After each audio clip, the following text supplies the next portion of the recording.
And the thing that the opponents could had a very difficult time arguing that, oh, this is not a public school system. Oh, yes, it is public school system. We're going to get funding basically the same way that our other K through 12 in the public school system has it.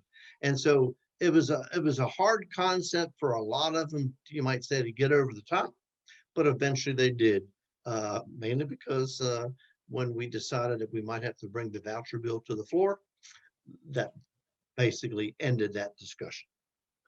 That's so interesting, that back pressure. Was the vote close? We had about 60% of the House members supporting it at the time. How about So in that the was Democratic good. Senate? Yeah.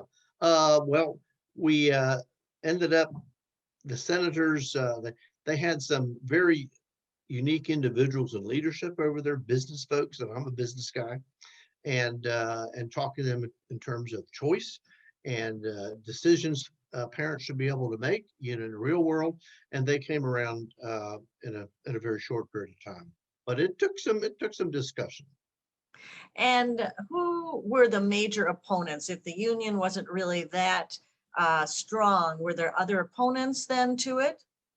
Well, School board, that sort of thing? yes, the school boards worried about their local dollars, being taken away. And, all the sad thing about education all boils down to three things: money, money, money.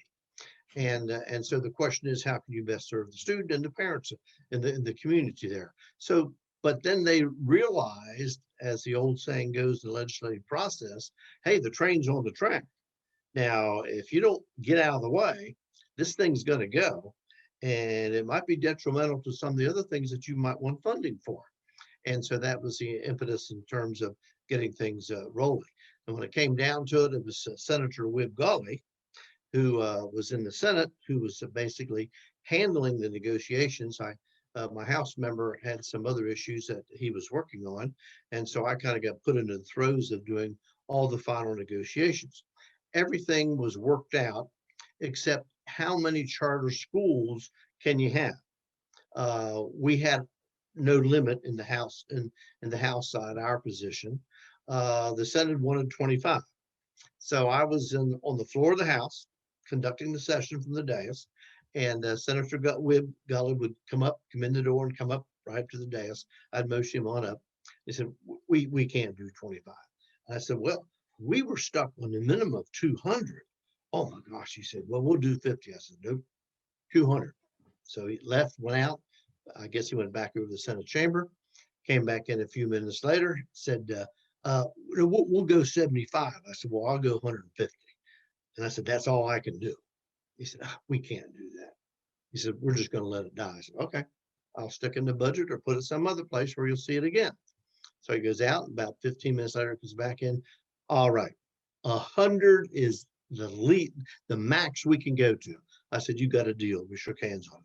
Now, about 2 years ago, 2 or 3 years ago, the state legislature has taken the cap off charter schools. So we had the 200 cap for years, and it was just recently taken off. And I know we're over the 200 limit right now. Legislative sausage making at its best. That is a great example.